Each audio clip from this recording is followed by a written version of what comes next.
730, 92.1 WROI, WROIFM.com. We are streaming audio live on RTC Channel 5. And on Channel 4, we're streaming audio live and video. Hi, Scott. Good morning, Tom. Nice to have you back with us. Good to be here, sir. Yeah, you're looking very dapper again. Thank you, sir. I tell you. I have my Friday suits. And of course, if you have a smartphone or an Android, you can download the TuneIn Radio app, take us wherever you're going, which today would be to see the president of First Federal Savings Bank, and that's Evan Gottschalk. Evan, good morning. Good morning, Tom. We should have played How Much Is That Doggy in the Window, shouldn't we? Yeah, we got the doggy in the window on 8th Street today. I think so. Yeah, this is a unique opportunity for WRY and myself as well. It sounds like Scott's got a lot of experience in this realm also. Yeah, he does. We've got Mr. B as one of our featured guests this morning. Mr. B, a nice beagle from the Fulton County Animal Adoption Education Center. And he's also joined by his illustrious handler, Janet Showley, who's the new executive director of the Animal Adoption Education Center. Welcome, Janet. Thank you. Glad to be here. Now, Mr. B was talking to us earlier. He was really looking to get a couple sound bites in this morning. Yeah, he is. Yeah, he's thinking really hard about what he's going to say. Yeah, it'll come out later, I'm sure. YouTube. Yeah, I grew up next to a beagle. They're really great dogs, so it's kind of fun to have one in here this morning. Exactly. This may have to be a weekly thing. Maybe a new partnership with the center. Sure. Well, we're going to be interviewing Janet here in a little bit. She's welcoming her back to the community, and glad to have you. And real excited to hear about your role and some things going on at the center. Definitely. The legislative breakfast was Saturday at the Akron Community Center. This was the first one, and they talked about fixing roads, which would be a great idea here, getting some money to the different local governments to do some road fixing. And I know that's probably going to be something that in some form or fashion gets passed. It sounded like they were optimistic. And it would also find some sources for longer term funding for roads and things. So I'm glad they're discussing it. Sounds like they every once in a while allocate some more money to roads, and this would be kind of more an ongoing formula. Well, we know infrastructure is something that needs some attention, so doing that is a good first step anyway. It is. The other big thing that they talked about was the pseudoephedrine sale bill. We talked about that a week or two ago, and there was a lot of the local Citizens Action Committee members at the breakfast. The legislators are really encouraging about that bill, so there is some opposition from the pill companies and convenience stores as well. So just something to keep track of, and we've had great media coverage on that with our local leaders being involved. Exactly. Congratulations to Harry Webb for spearheading that. Val Pemberton, a big part of that as well. Yes. We also had the State of the City address Wednesday at the Rochester Kiwanis Club meeting, and new Mayor Ted Denton praised some of the things we have in Rochester, including our people and leadership, and talked about building a strong partnership with the Fulton County government. So I thought that was a nice opening State of the City address for him. There's, I think, over 50 people attended that. Good crowd. And the Fulton County Library hosted another over 50 group of citizens and Terry Lee talking about the theater, the Times Theater. My wife Emily and I attended that, and thought it was a really, really good meeting. Productive conversations from interested residents. Several of them had some experience in other communities where a theater was kind of revitalized and reclaimed. So nice to hear some different experience and knowledge. And then a smaller group of volunteers got together to kind of start working on something. Good.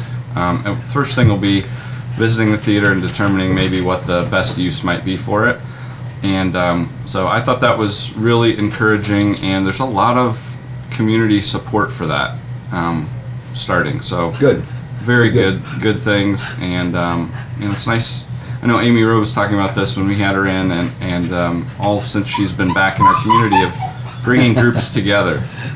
I think Mr. B's excited about the theater too. Yeah, he really is. He likes dog movies. He does, more than any, yeah. Milo and Otis was one of his old favorites. Old Yeller, all those. Yeah. Okay, well, getting to our trivia, Tom, we're talking about NASA this morning.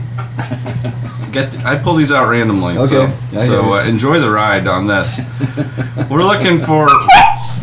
This is a list of things. I'd like you to choose 2 of them. Which 2 of the following 5 items were invented by NASA? Okay.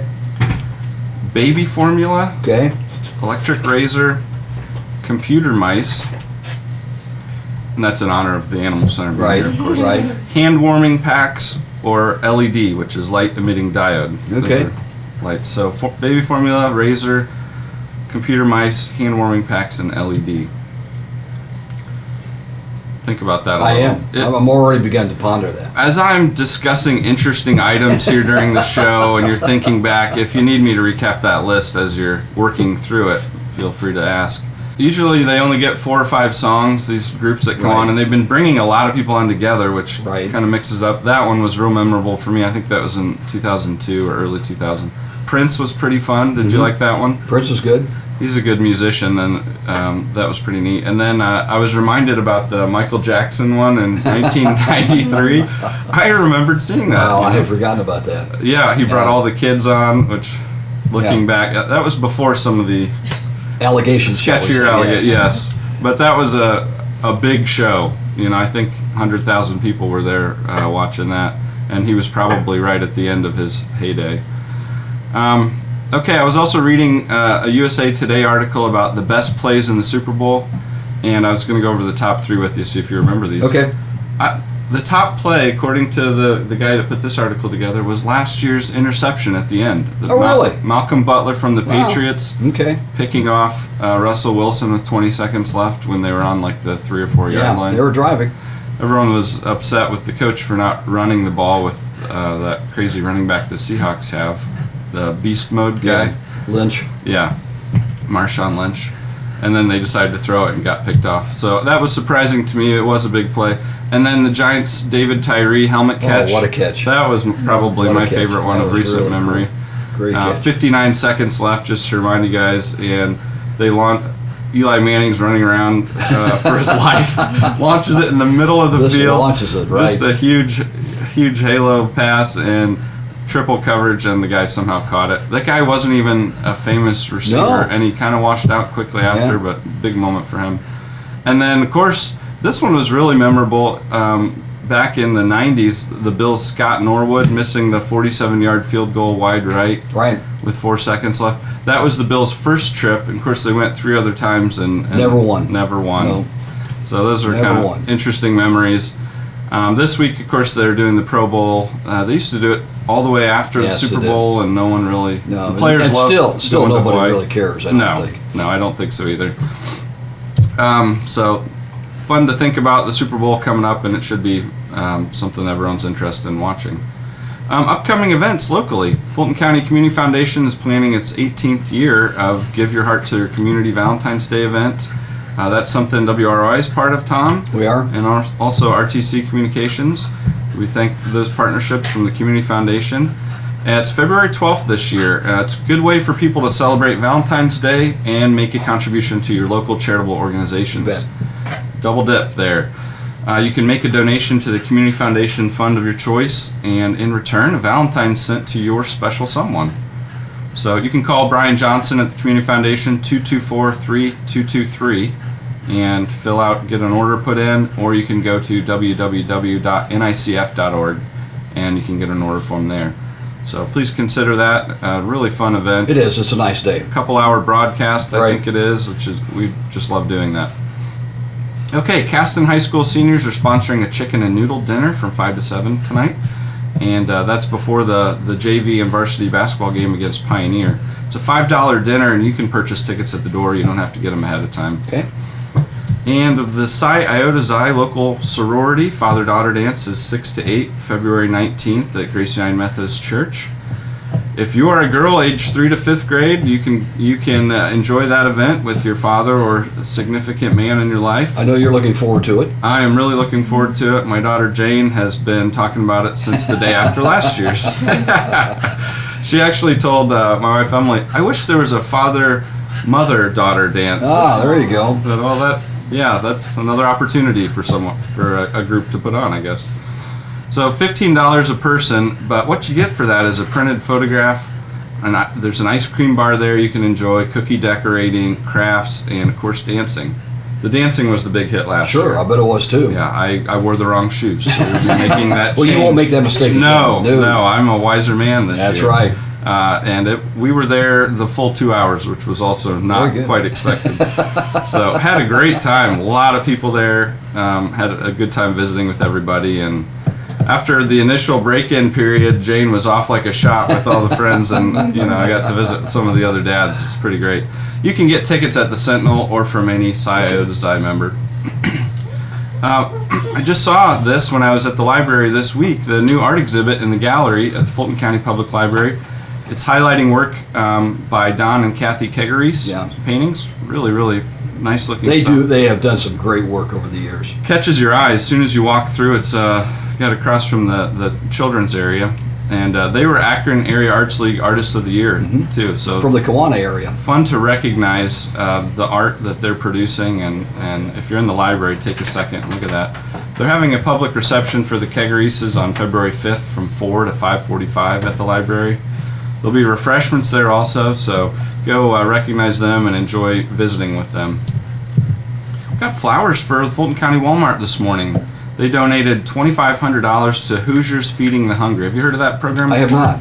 This program is a multi-county program, but they focus on each county raising money to pay for processing fees for donated meat. Excellent. And turns out there's lots of people that are willing to donate meat, but there's a cost to get it processed into food pantries. So Hoosiers Feeding the Hungry raises money to pay for those costs, and they raise money in each county, and the money raised in that county stays in that county to pay for that county's food processing. Okay. So $2,500 is going to help process 1,900 pounds of donated meat in Fulton County, and that'll be distributed to the local food pantries. Excellent. Excellent idea. Very good idea. They do venison, beef, and all kinds of things. www.hoosiersfeedingthehungry.org if you're interested in finding out a little bit more about that. Well, today the nation, I should say, is looking to find out how well our economy grew in the fourth quarter. There'll be a GDP report later today. And in keeping with the theme recently, I think analysts are expecting kind of a slow growth quarter, below 1%, but you're never quite sure how that's going to come out. The announcement will be later, so it'll be interesting to see what that kind of effect that has on things. Now, this would be in spite of some strong job numbers that they've seen in the last couple of months. So lots of interest there from the nation's financial markets. And Tom, do you know what the world's third largest economy is? The third? Yes. Japan. You're right. The little island. Yeah. They really pump out the goods. But they've been struggling here recently. Yes, they have. And their central bank is kind of taking a little bit of an unusual stance. And the central banks kind of try to help a country by doing different purchases and selling of things, kind of keep a stable monetary piece. And so what they're doing in Japan, they're imposing a 0.1% fee, that's 0.1% fee on some deposits that's left with the central bank. And that's effectively like a negative interest rate, if you think about that. Yeah, that's right. Instead of paying you to keep your money there, they're going to charge you for keeping it there. Well, what they're hoping that does is encourage commercial banks to lend more money out and stimulate investment and growth. An interesting approach to see how that works out. Yeah, so I had not really heard of that before, but desperate times, or maybe it's not desperate, but an interesting tactic. Always something new in the world of banking. That's right. Oh, what an interesting field, now that you mention it. Hey, it's tax season, so one thing I wanted to mention to everybody is watch out for fraud. Right. This is becoming a much bigger topic year over year. Our phone calls, for one, or emails from pseudo, quote-unquote, IRS officials.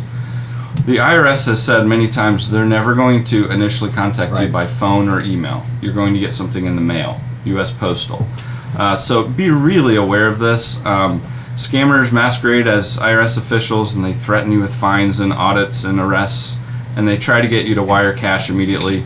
Or if it's an email, they're wanting you to click through and confirm personal information. Those are both real bad ideas. Criminals love to prey on our good sense as humans and our desire to be right with the law. So just be aware of that. This is something that's becoming more and more prevalent. Okay. Okay, First Federal is open until 5 on Fridays. That would be today, and tomorrow from 8:30 to noon. We've got our nice ATM that's always open for you to get cash or make a deposit. And you can bank online at www.firstfederalbanking.com or through our mobile app. And follow us on Facebook, Twitter, and Instagram. We still got low mortgage rates, guys. Good time maybe to do a refinance of your home loan, and maybe that can save you a little monthly on your monthly payment. Okay. Excellent idea. And here in Rochester, Winnemac, and all our branches, our loan originators can do kind of a free loan analysis for you and see if you'd be a good candidate for that or not. Doesn't cost anything to find that out. If you're not sure, take a look at it. Generally speaking, if your rate's 1% higher than what we're offering now, it might be something to consider. So Okay. just a rule of thumb, and then you could talk to those guys for the specifics. But nothing else changes besides you go through the process and you have a lower payment. So it could be really good for you. See Ben Dalton and John Schaefer in Rochester, or Bill Morris in Winnemac. You have to meet underwriting guidelines to qualify, and a delivery fee might be applicable for you to get that accomplished, but they could go over all that with you. First Federal is FDIC insured and an equal housing lender. Our NMLS number is 399927. And excited here to have Mr. B and Janet Shalley with us this morning. We're happy to be here. Janet's the new executive director of the Fulton County Animal Adoption and Education Center. Good morning, Janet. Good morning. I understand you've had, a week or two on the job here? Yeah, I think this is, week 2. Well, congratulations. And this is kind of a slight change in structure for the Animal Adoption Center, as I understand. Why don't you share a little bit about your role, kind of some of the things that the board has tasked you with doing, and how things are all fitting together there? Sure, yeah. It's nice having an extra employee there, because originally they had 1 full-time and 1 part-time. And when you think about it, that really is not quite adequate for the number of animals that we're taking care of. So it's nice to have 1 more full-time employee there. What kind of numbers do you have? At capacity, probably about 15 dogs and maybe 35 cats. Okay. So when you think about the daily care, going in and make sure they're all properly taken care of, make sure they're vaccinated, fed, walked, Are you pretty much at capacity all the time? No, Okay. this is kind of our slow Okay. season right Okay. now, which is nice. Usually Right. the spring is when things start getting a little hectic. Kittens start coming Sure. in, and so. Now, do animals take the weekend off as well? Like our work week is Monday through Friday. Yeah, that'd be nice. But How's that no, work out? They still need to be taken care of. We are closed to the public on Sundays and Mondays, but we Okay. have staff coming in and caring for those animals. That's good to hear. Yeah. Okay, so what are some of your specific things you're responsible for? I'm really looking into getting more of a community awareness for the center. I'd like to do some off-site adoption events, get the animals out into the public more. So that's a good thing that the other staff members can stay at the shelter while I'm going out into the community and getting to know people. True to the beagle, he wants to follow his nose right now. So I bet he does. It's okay, bud. We're almost done. Well, you recently moved back to the community. Yeah. What were you doing before, and give us a little bit of your background, Janet. Sure. Yeah, I graduated high school here, Rochester, class of 2006, and I went to DePaul University in Greencastle. Studied there for 4 years. My major was anthropology with a concentration in public health. And while I was there, I was also active at the animal shelter there, Okay. helping with their volunteer program, getting some college students involved as well. So after I graduated, I got a job at FACE Low Cost Spay Neuter Clinic in Indianapolis. They are primarily a spay neuter clinic, but they do adoptions as well. And I was hired as the volunteer coordinator. It's okay. He's having a good time. I know. I was hired as the volunteer coordinator, but a few years later, I was promoted to special placements coordinator. So I was in charge of placing all the animals in adoptive homes or foster homes or transferring them to rescues. Okay, well, that sounds like some really great experience. Now, some of the things you're looking at in community awareness is probably also, do you have need for funds? Oh, What kind absolutely. of, What kind of things are you guys looking to do? Thanks, Scott. We're glad to have another dog lover here this morning. Yeah. Settling down. Sorry, what was your question? Talking about budgeting funding for the center, I know that they've had some plans over the years to do different things. What kind of do you have any fundraisers planned or? Yeah, different actually, we events? have one coming up. One that probably the community is aware of. This is our 6th year doing it. It's called Party like an Animal for the Animals, and it's at Rumors Nightclub. Okay. February 27th is a Saturday. Usually They've done it that before, I starts- think. Yeah, this is Yeah. our 6th year, and usually it brings in a lot of funds, so that's nice. One thing we are looking for are businesses or individuals who wants to sponsor gift baskets or auction items Okay. to kind of help with increase in funds for the For event. that event. So if anybody's interested in donating, they can drop off items or gift baskets to the center or to Rumors, or we'll come pick it up. Okay. If they have any questions, what would be a good phone number to reach you at? Actually, probably email's better. Okay. I don't know the center's phone number off the top of my head. But my email at the center is fcac@rtcol.com. fcac@rtcol.com. Okay. We're speaking with Janet Shalley, the new executive director at the Fulton County Animal Adoption and Education Center. And do you have any other needs at the center right now? Yeah, we're always really low on cat litter.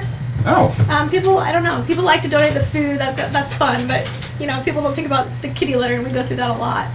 And we also have a litter of 11 Husky Lab Mix puppies Oh, wow. that are going through Wow. a lot of puppy food right now. Not bad. So canned puppy food would be great. okay. What are the requirements if somebody wants to come in and adopt one of the animals? They What- come in during our open adoption hours. Okay. They fill out an adoption application. Okay, They can look through the animals first, of course. sure. And if the application looks like it'd be a good fit, they can go ahead and take the animal home that day. There's Okay. different adoption fees depending if it's a cat or dog and if they're spayed or neutered. Okay, Yeah, we make it pretty simple. We want these Sounds like it. animals It sounds in like their loving homes. right. Now, do you have volunteers working out there now? You said? Yep, we've got some really great volunteers who are there pretty often, actually. Do you have any need for other volunteer interests? Yeah, we're looking to expand our volunteer program. So I'd like to get some volunteers to do some off-site adoption events and help with fundraisers. At an off-site event, would the process be similar? I'd come up, look over some animals, and then fill out that application on the spot? Yep. Okay. Well, we're speaking with Janet Shalley. Janet, do you have any other comments or interesting tidbits about the center? We're really happy to have you back in the community. Thank you. No, I would just encourage everyone, if you have never been to the center, please come. It's really a nice building. Where's that located? It's on Winsell Street. Okay. Kind of out in the industrial park area. Exactly. Okay. Yeah. Part of the name is education. Animal adoption, Fulton County Animal Adoption and Education Center. Talk with us about the education part of it. Yeah, I'd love to do more of that too. Sure. Really letting the community know that we are a resource. If people need help getting their animals spayed and neutered, we have low-cost options that we can speak about. When we have extra food, we have food to give out. We just really want to promote responsible pet ownership. And first-time pet owners particularly probably have a lot of questions. Absolutely. And that's the one thing that I've been doing this past week. You should see all the forms I've been printing. So people come in asking for questions like about house training or Right. introducing their new dog to their cat or something like that. I mean, we've got handouts on everything. So we're all about education and making sure those pets are in responsible homes. Do you have any online resources too, Janet? We're working on a website. Okay. Right now Okay. we don't have a website. We have our Facebook page, which is very active, and our pet finder page, which lists all of our adoptable animals, but we are looking into a website which will be more of a resource as well. I've also noticed at different businesses that there's sometimes a flyer for that show different animals that are available for adoption. Is that something you guys just distribute those out periodically? We have a wonderful volunteer named Sharon who comes in, she almost every day, she takes pictures of the animals for us and distributes those flyers to businesses. So that's something that she's tackled and she's done a wonderful job. She's done a great job because it always catches my eye whenever I'm in one of those locations. I've seen them in different restaurants and different things. So. Yeah. Janet, in parts of the country, cats are becoming kind of a problem in terms of the numbers. Do we have that issue here? Yeah, and I've read some newspaper articles in the Sentinel about that recently as Right. well. And I have some ideas to tackle that. One of them being something called TNR. It's called Trap, Neuter, Return. But it does take some funding. It takes community support. So it's not something that's going to happen overnight. But that is something that we're looking into definitely. Okay. So, on something like that, would you kind of fundraise specifically for that type of program? See Probably. if you had any funds to do it. Do you tie in with the animal control officer in Fulton County? Pretty sure he's hired by the sheriff, Okay. but we do work very closely with him. Okay. Yeah, when we get phone calls about stray animals, we call Kenny, that's his name, and he does a great job. Right. Right. If my dog gets lost and ends up at the shelter, that probably sometimes happens, doesn't it? Yeah. Then hopefully there's something on the collar or tag or something how so do you that you can know it. identify? Yeah. That's what we hope, but many times, like Mr. B, he was a stray, and he Yeah. had a collar on, but still after we have 3-day stray hold, where we hold the animals for 3 business days, so their owner will come claim them, and nobody claimed Mr. B. I think he was It Scott's happens. dog. I don't apparently. think so. The way they're getting along this morning, exactly. Yeah. Wow. Unfortunately, it happens more than you would think. Yeah. What about that's- chips? What about little chips? Yeah, I was going to say that's why microchips are so Yeah. important. Just having a simple rabies tag on the dog's collar, some sort of identification is Right. so crucial to getting those animals back home. Exactly. Well, thank you for joining us this morning, Janet, Charlie, sure. and if you have any interest in animals here locally, you'd like to support them or volunteer, this is a great organization that's It is. helping educate our community and serving a really worthwhile purpose. We'd love to see you out in the community like you're talking about more. I think that community awareness is a really important part. But sounds like we need to get some kitty litter out to the out to the shelter. Do that today, by Puppy golly. Yeah. Puppy food and kitty litter. Let's Yeah. go. Well, thank you for all your efforts. Thank you. Thanks for having me. All right, our trivia answer. What 2 of the following 5 things were invented by NASA? We got baby formula, electric razor, computer mice, hand warming packs, and LED. What do you think, Scott? The hand warmer Yeah. and baby food. I'll do the hand warmer and the computer. Janet, any There's thoughts? 2. 2 out of the 5. What was the first one? Baby formula. Yeah, I say baby formula, Okay. the hand warmer. Okay, baby formula is correct. And this is kind of strange, but they were looking into microalgae that could be an additive to help create some nutrition for long space flights, and it's called Formulade, and that's in a lot of baby formula. Really? That process, Wow. which provides We blew it. nutrients for babies that they really need. And then computer mice, Tom, you Okay. you got that. Okay. They were looking for a better interface so astronauts could interact with computers back in the, I'm sure it was 50s and 60s when they were looking into this. So they'd have a better way to interface with the computer, and ended up inventing the mouse. Well, they're going to need a good computer system when they run that first manned mission to Mars. Absolutely. Yes, they are. Because there's nothing else to do. I was talking with my daughter Jane about being an astronaut the other day. Yeah. You get in some of the strangest conversations. And she was wondering, how many people go travel and look at the planets and then come back. And I said, well, no one's actually been to a planet before yet. Like, what? You're kidding. Maybe she'll go. I was encouraging. Yeah, absolutely. Set your dreams high. That's right. So a couple others. I got this information from compressor.com, and there were 4 other items that were invented by NASA. They were talking about comfortable running shoes, kind Okay. of the gel that are in running shoes. Before that, Nike just probably wasn't around and didn't have the technology to make a nice shoe. Cell phone cameras, Okay. high definition cameras that are small and could take good pictures. They were interested. Ice resistant airplanes and scratch resistant lenses for glasses. All good inventions. That's right. Well, we're real pleased to be here doing the show this morning. Thank you, Tom, WRY. bet. Thank you, Scott, to RTC Communications. And Janet, thanks for joining us this Yep. morning. Buying your first home? Let the experts at First Federal Savings Bank help you through the process. At First Federal, all of their mortgage loans are serviced locally with payment options that are convenient for you. Their staff will work with you answering your questions and providing professional service.